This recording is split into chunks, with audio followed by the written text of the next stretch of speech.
Hello and welcome to day 2 of Variety's TV Fest presented by Amazon Advertising. I'm Adam B. Very, senior entertainment writer, and today, for the first time, we have assembled the stars of Marvel Studios' first 3 series for Disney+.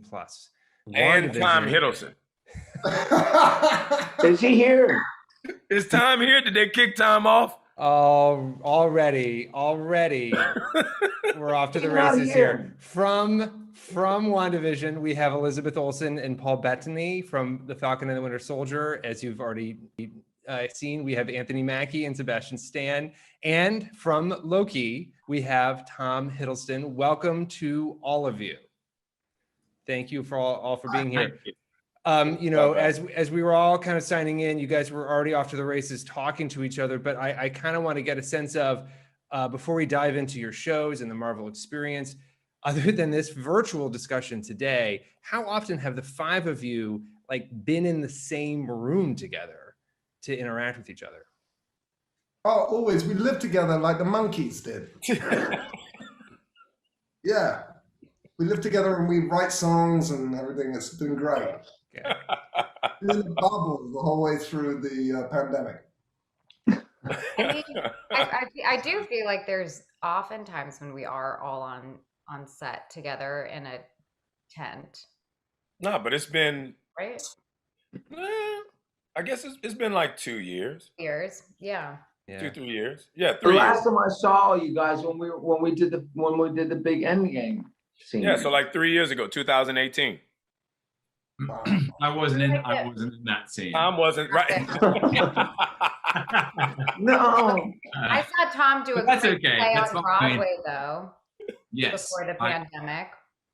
I think this is the first time, Adam, that the 5 of us have been in these specific 5 have been in the same. Yeah. Virtual or not. There's lots of wires that go, lots of connections that go in different directions. But this is an exclusive, I think, of this. Whether or not you choose to believe Paul and his monkeys. I preferred that version. We were I had in my head, we were making banana bread together during the pandemic and growing kale like everybody else. We're definitely not growing kale. Just stop it. Speak That for is the yourself. trash leaf. Oh my That is God. the trash leaf. No more kale talk. I just picked blueberries this morning. Of course you did. I don't know. So with each of your shows, all of you have been very important supporting characters in the Marvel films, but now you were all at the top of the call sheet, headlining your own shows. I'll start with Lizzie, and I'm going to call you Lizzie because you told me in a previous interview I could call you Lizzie. Lizzie, what was that experience like for you to go from being, having your specific scenes in your movies to being there every day, top of the call sheet, lead of the show? I think the first thought of it was felt like intimidating because more specifically that we were moving these larger than life characters onto a television screen. And I think that idea freaked me out. And then that was the initial feeling, but once I spoke with Jack Schaefer, our showrunner and creator, showrunner. I feel like we did use those proper terms in our sets, but No. But head writer Jack really understood my character and her history, specifically with Paul and her own experience in just like all of the Marvel movies. And I, in my brain, just because I was trying to grasp at anything, was creating these inner arcs in between movies just to hold on to something. And she pulled all those thoughts out of my brain and put them on the screen or on the page. And so it was a nice opportunity. Paul and I were actually very excited to lead our show and kind of set a tone of just like fun, respect, kindness, and discipline. And I think it made us all, Punctuality. Punctuality. We were a very, very punctual set. No one was ever late. That is true. But that is, I mean, that's what you get when you get when you do get to lead in a way, you get to set the standard for everyone.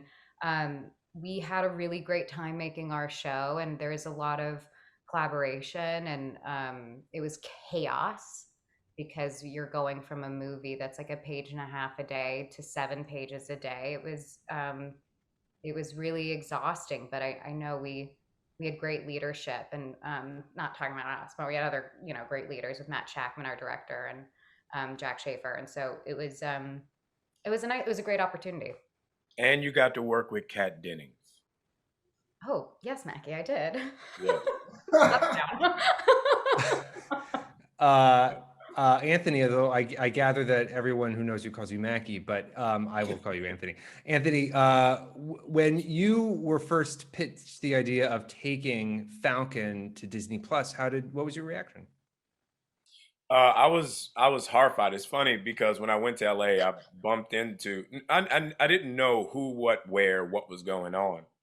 And, all I know is I got called to LA to have a meeting.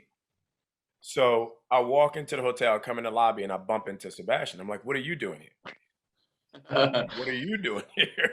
He's like, you have a meeting? Yep. You have a meeting? Yep. Okay. So I had an idea of what was cooking, but I didn't think it was going to be a TV show.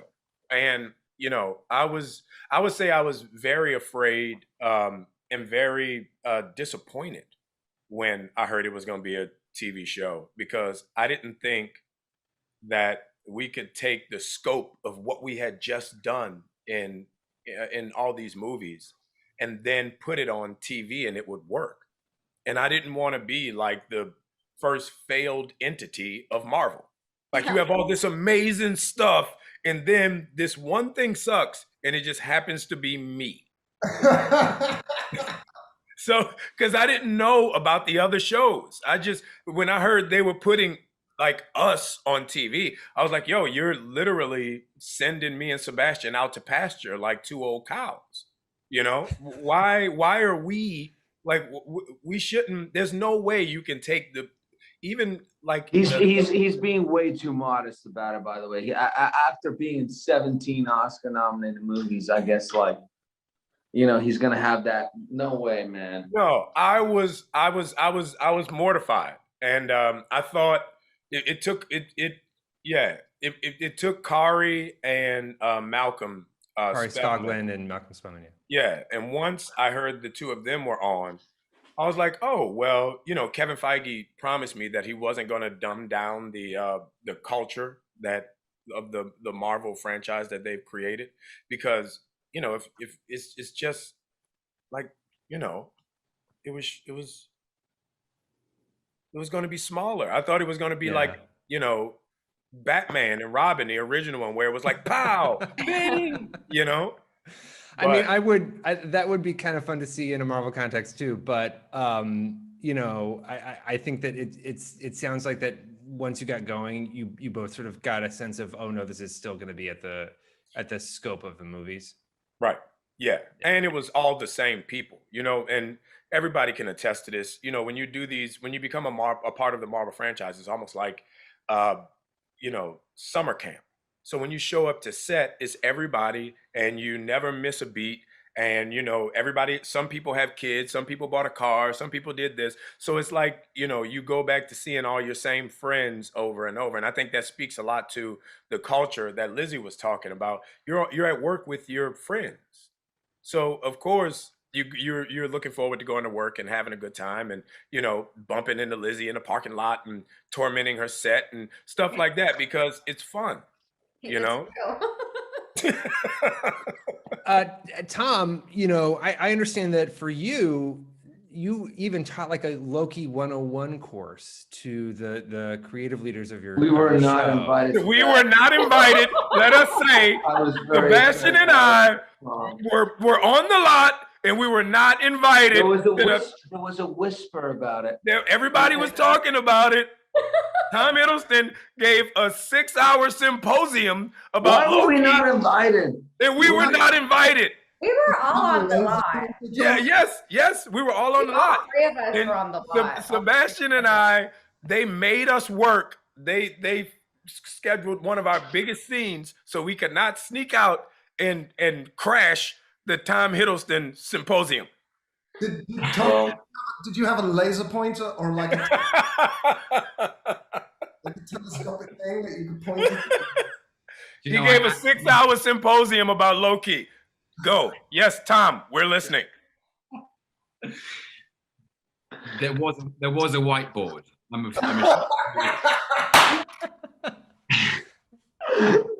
Well, let me go back. Let me go back to the beginning.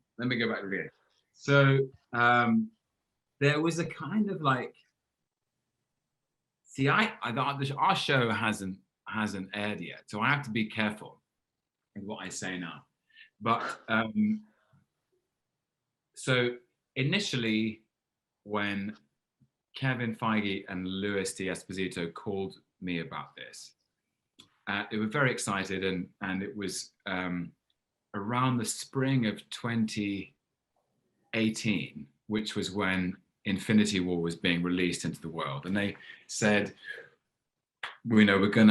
Disney are going to create this streaming platform, and they have, we're very excited to present ideas to them, and Loki is one of them, in amongst WandaVision, Falcon Winter Soldier. I was like, okay. And then I was excited, but my first question was, how do we do that?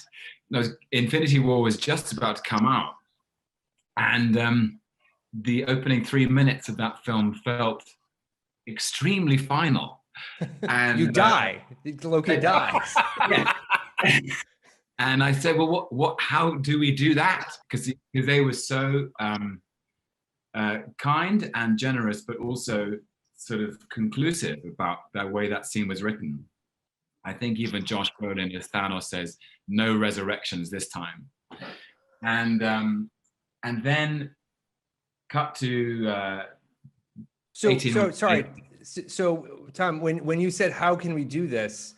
Did you know yet what was going to happen in Endgame, or did they even say to you, well, we have a plan, we just can't tell you yet? Did they give you any sense of like how they're going to do it? Basically, there were moments where different people on the production team had lots of different questions about different things from different films. Different movies, and the 6 movies I made in the MCU, they were like, why does this costume change to this, and what happened here, and what was the thinking behind, why did this thing end up like that, and why do you use your knives like this in one film and your knives like this in another one? And because again, I have to be careful of spoilers. I know that you'll be respectful of the need with 2 weeks to go. So there were basically the show is about lots of things, but it's probably, there's an element of it being it's about identity in the way that WandaVision maybe is about grief. And we were digging into lots of different aspects of Loki and this, the shapeshifter who is constantly changing shape. So what's his authentic shape? Does he have one? And there's so many, I was fielding lots of questions from the production team. And then 6 hours, Tom. 6 hours. It came up in, it wasn't 6. It can't Symposium, 6 hours. It's 2 maybe. Okay, 2 hours. Like an hour with a Q&A. Tom, Q&A. There was a Q&A. Mackie. Anyway, so sorry, I said to... Sorry. Love you. Sorry, Liz. I said to Kate Herron, our director, I said, would it be helpful if I gave everybody all the information at the same time?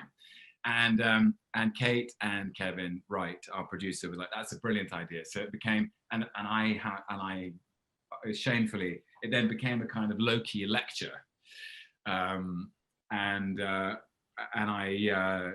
Yes, I'm crushed with shame and embarrassment that this thing has even happened and is now out in the world. But if you guys want the kind of cliff notes on it, I can probably type them up. Send you a copy if you really want it. I think it's born out of real fear that I'm not sure I could hold a 30-minute discussion Right. about it. That's actually what it's born out. It's like, oh my God, Tom Hiddleston is so prepared. I don't that's the Paul, could you hold a 2-hour symposium about the ship of Ephesus, the ship of Theseus? No, I couldn't. I just did what I always do, which is learn the lines, hope for the best. Swing for the fence, baby. And it was slightly intimidating because I was playing opposite my stunt guy, and he was kind of better than me, This happened to me once before when I had a stand-in, a camera stand-in. It was for lighting, and he would do things, and I go, Jesus, that's a good idea. And it was really, the whole thing was, I found myself robbing ideas of the stand-in. of the guy standing for lighting. Terrible. Anyway, but we digress. Hey, Adam, take it away. Yes. So Tom brought up a very good point when he asked to be careful, conscious of spoilers, which is all of you have in various times in your careers within Marvel had to navigate people like me asking you questions that you actually can't answer. And so I want to know if you all have sort of go-to ways of avoiding answering direct questions that are sort of spoiler driven, because you all have to protect the storytelling that Marvel has worked so hard to maintain and keep everybody surprised. Like, for example, Tom, it sounds like you didn't even know that Loki was going to sort of be resurrected in Endgame until much later. Like, so do they keep things from you? How do you navigate all of that? No, actually, I did. The biggest secret I kept for a long time was that scene in Infinity War. So I remember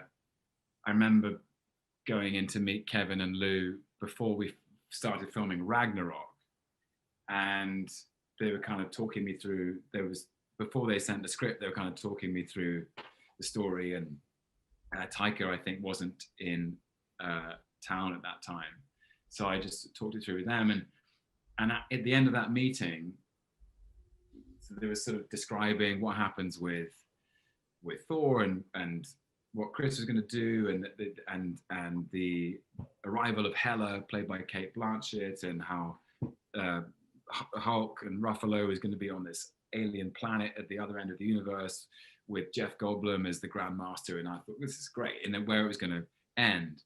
And then at the end of that meeting, Joe and Anthony Russo came in, and they said, we're working on the next Avengers film, and this only completed scene we've locked is the opening.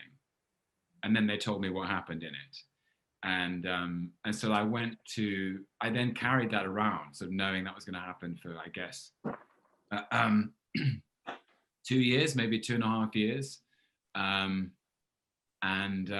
You just kind of, I don't know how you guys feel, you just kind of change the subject and go, I can't tell you anything. You'll have to wait and see. I know some people feel they have to tell someone, otherwise they'll tell everyone. How do you guys feel about it? I tell everyone in my personal life, and I tell no one in the press. You trust the people in your personal life? Yeah, I trust them with things that happen in my life that don't get out in the press. So yes, I trust them with Marvel news. God help you if you don't. Jeez. This is really revealing about you. Yeah, we have people in our personal life that we trust. Yeah. That's dope, man. That's dope. I don't think Mackie does. He's shocked. I feel like Sebastian would be really good at answering this question. What? How do you avoid answering questions, Sebastian? Absolutely not. I'm very worried about any trusting whatsoever. I before this variety call, I had a conversation with Anthony where I was like, I just want to know that you'll be on this call. I can't be alone. I think I have an attachment issue now to him. Like I can't even like do this.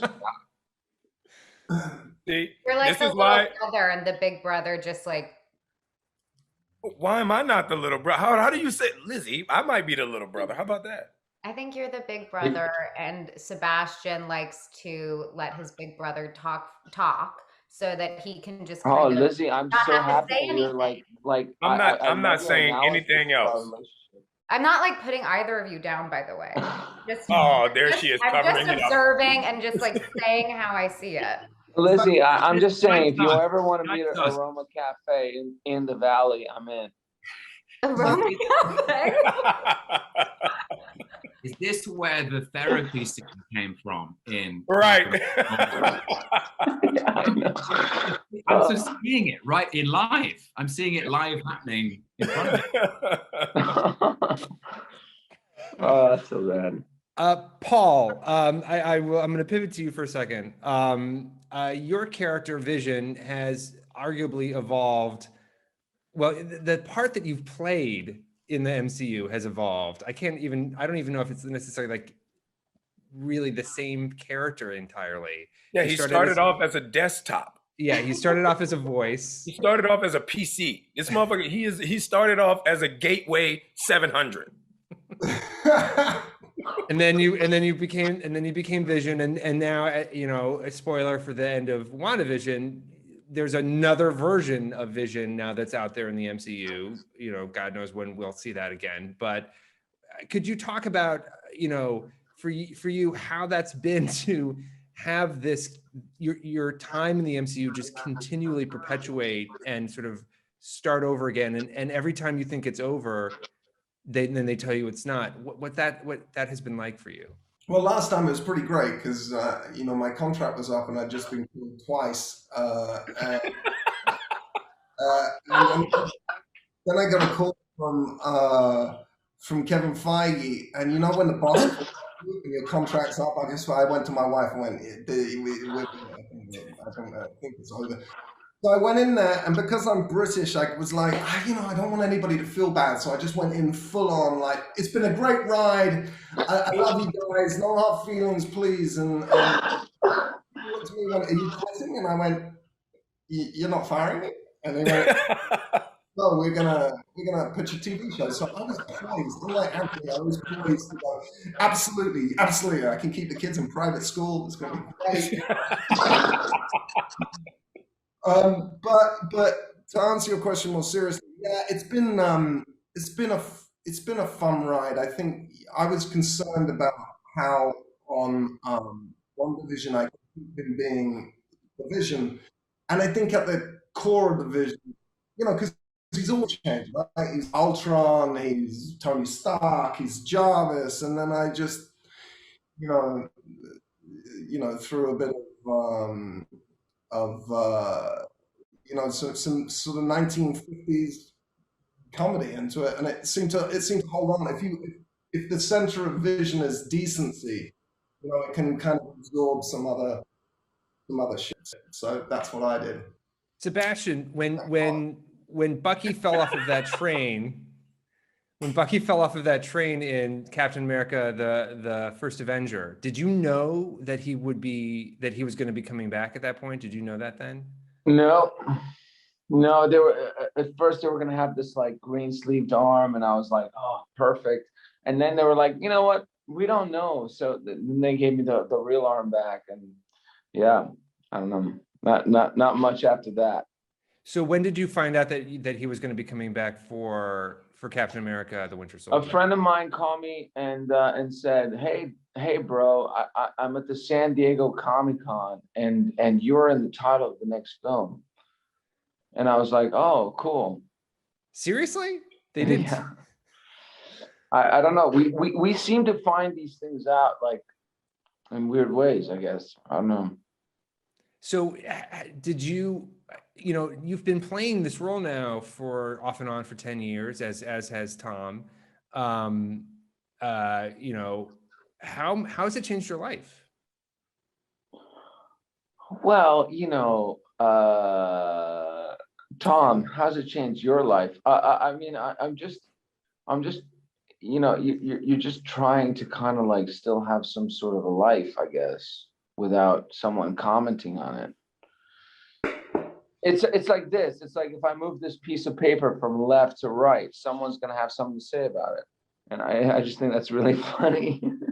Yeah, you just launched like 3 blog posts about what that means.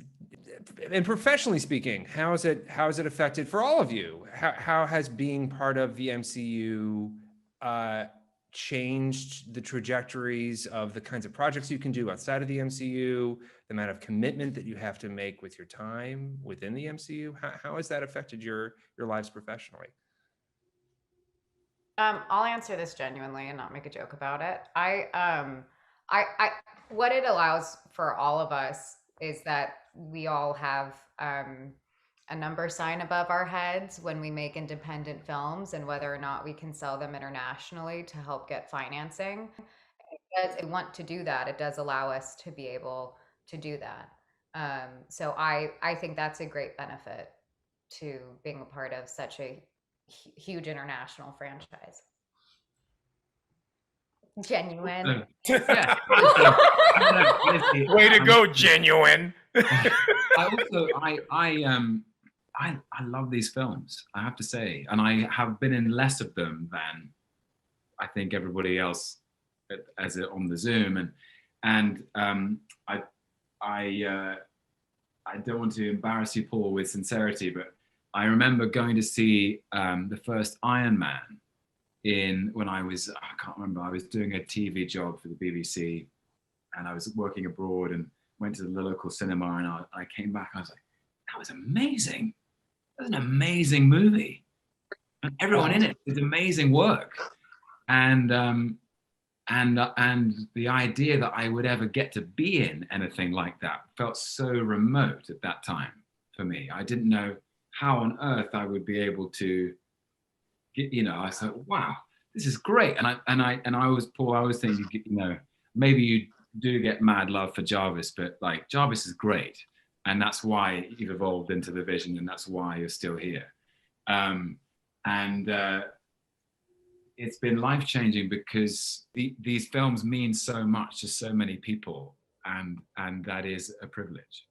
I mean, yeah, I think the way that everyone felt at the end of Endgame when those battles happened, and the response that was sort of heard in the theaters, it's the thing that I keep thinking about when I think about going back to theaters post-pandemic, is sort of recapturing that kind of experience again. And part of that is the fan interaction, the experience that you guys all have with the people who love Marvel so much. And I didn't know if any of you had any, favorite interactions or memorable interactions you've had with Marvel fans that you might want to share. Well, do you know what? I'll say a quick thing. I was doing a play in London when Endgame opened, and I think I was one of the only people who wasn't there at the big release in Los Angeles.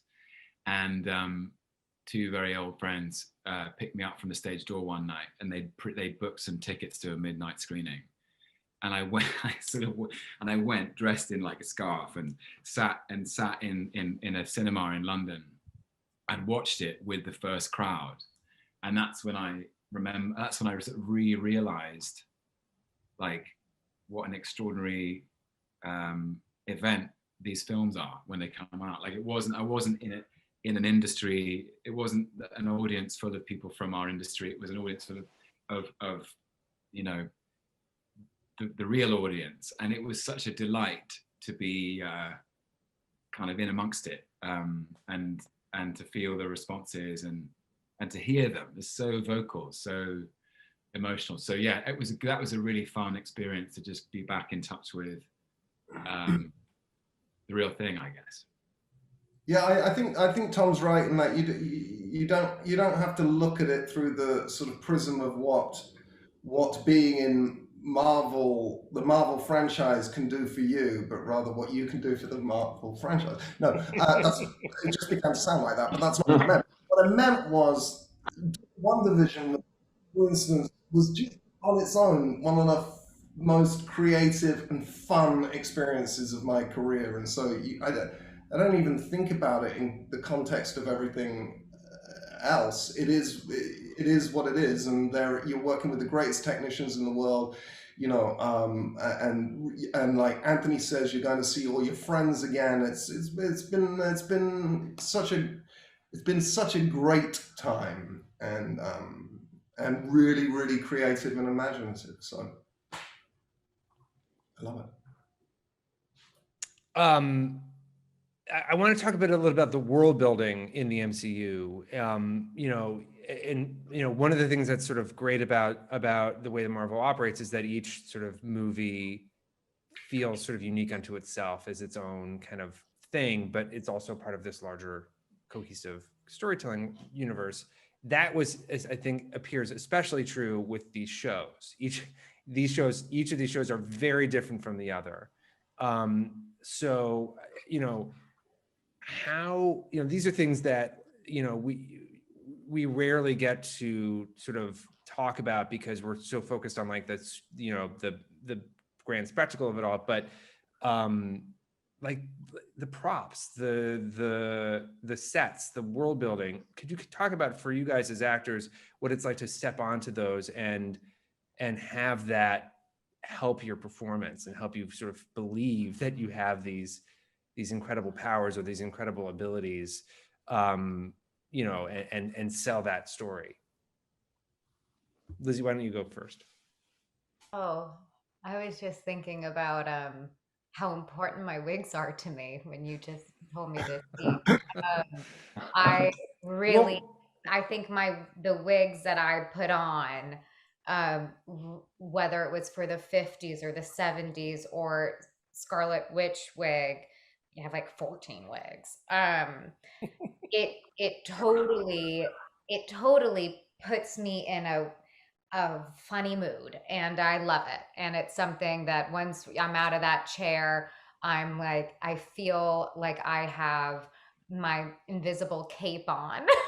like I'm gone. And I don't mean it in any kind of like a methody way. Just it really makes me feel like for the 50s, you just want to walk different, you want to talk different. We all felt that way in the hair and makeup trailer all the time for doing our stupid vocal warm-ups to get our voices to have the right inflection for these time periods.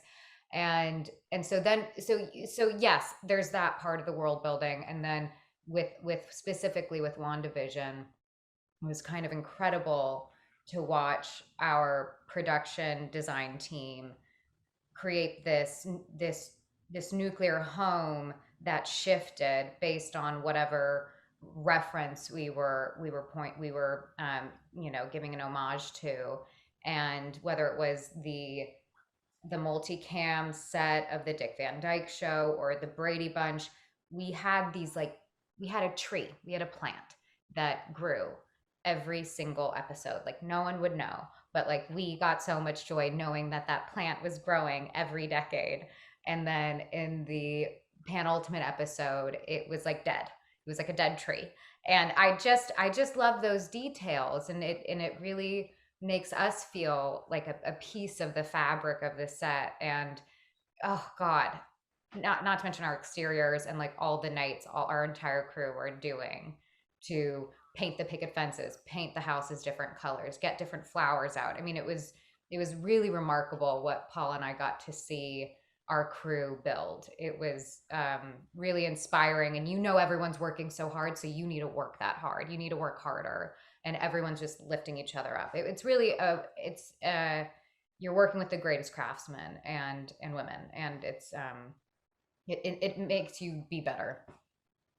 Anthony, along the lines of what Lizzie was talking about, though, for Falcon and the Winter Soldier, you were in a lot of different locations. You were supposed to be in, there was a brand new city or country within the MCU, Madripoor, that was introduced. But you obviously can't, especially since part of your show was shot during the pandemic, you can't necessarily travel to all of these places. So how did you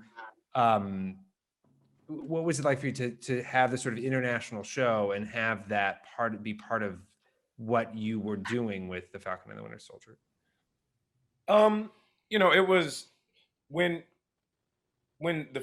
I first read the script, I thought it was going to be one of those amazing experiences where we were going to be traveling to 7 different countries and doing all this stuff, and Sebastian was going to hurt his toe trying to be Tom Cruise, and all this stuff was going to be amazing. And then they were like, Atlanta and Puerto Rico, and I was like, sweet. And then the earthquakes in Puerto Rico happened. Then they were like Atlanta and TBA. So it kind of, our show was interesting because it really gave a wide spectrum of what this world for the Falcon and the Winter Soldier was going to be. What's the idea of everything and all these characters they were introducing into the universe, but at the same time, everything was kind of a chink in the armor. Everything that happened kind of was a punch in the gut.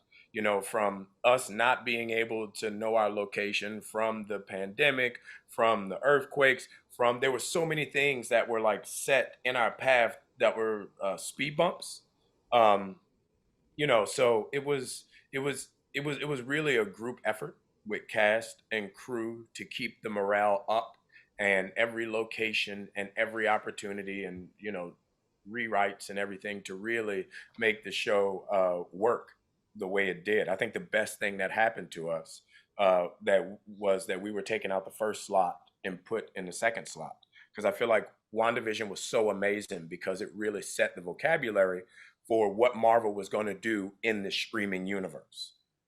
And when you saw that show, how unique it was, how different it was, how beautiful it was, how the performances were so great, and how it still stood the test of the cinematic universe, it kind of made the audience fall in line to the new scope of what Marvel was going to be. So thank you, Paul and Lizzie. But it was, all of these shows, every single time was a team effort. And, from the builders, from the riggers, from the lighters, from the, writers, every single show kind of worked its magic in its own way. We'll see about Loki. We had the best crew of all time. No, we had the best crew of all time. Well, we had the crew that didn't sit through a symposium. Oh no!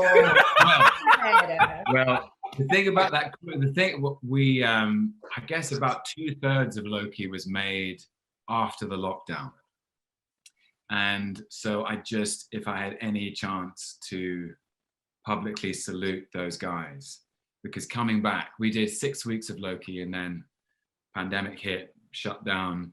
We came back 5 months later, 4.5 months later. As I think, Tom, can I ask you a question about Loki?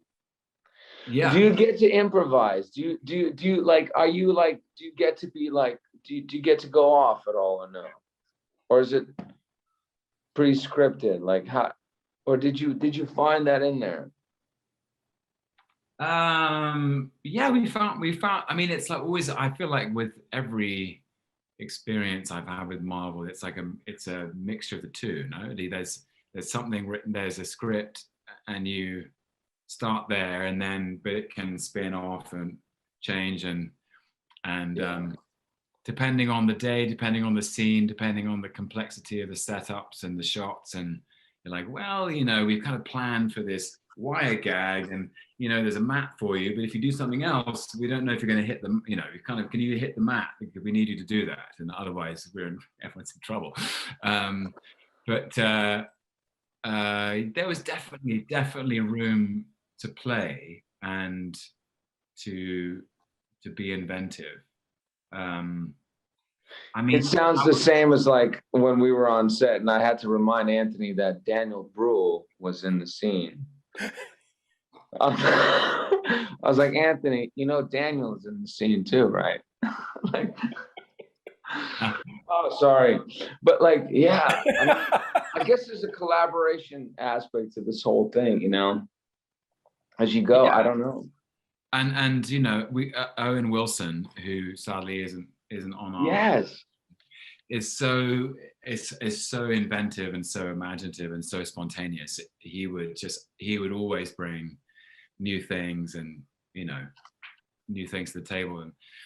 And so yeah, but then I feel like it's always, my experience inside working with Marvel Studios has been like that. There's always been an encouragement to, and that comes from Kevin Feige, wouldn't you agree? Like Kevin works from a place where if someone has a good idea, let's try it.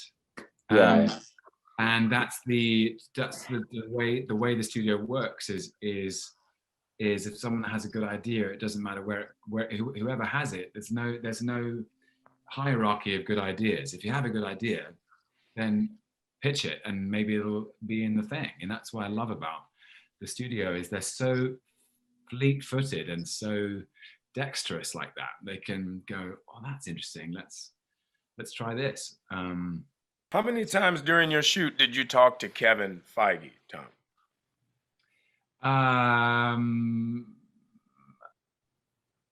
A couple of times. I mean, because of the pandemic, he was in touch about the shutdown, and so about 6. He's only asking because Anthony was calling him every Friday night. I'll text him every other day. Okay, maybe once every 2 weeks. It wasn't I'll every text other Kevin day. every other day. I'm sure he did. I'm sure he did. Paul, is that true? I was booking this trip to Greece and I had to know how much I could spend, But that would be amazing if you ask him that, like, Kevin, I'm just on the corner of 6th and 8th, and I'm wondering. I wish we could continue talking, but that's all of the time we have. And this was a truly wonderful, delightful, marvelous conversation. I'm sorry, I regret even saying that. But thank you so much for taking the time to talk with us. And all of your shows are available on Disney Plus. Please check them out. To our attendees, thank you for watching, and please stay tuned for our next session. Thank you so much.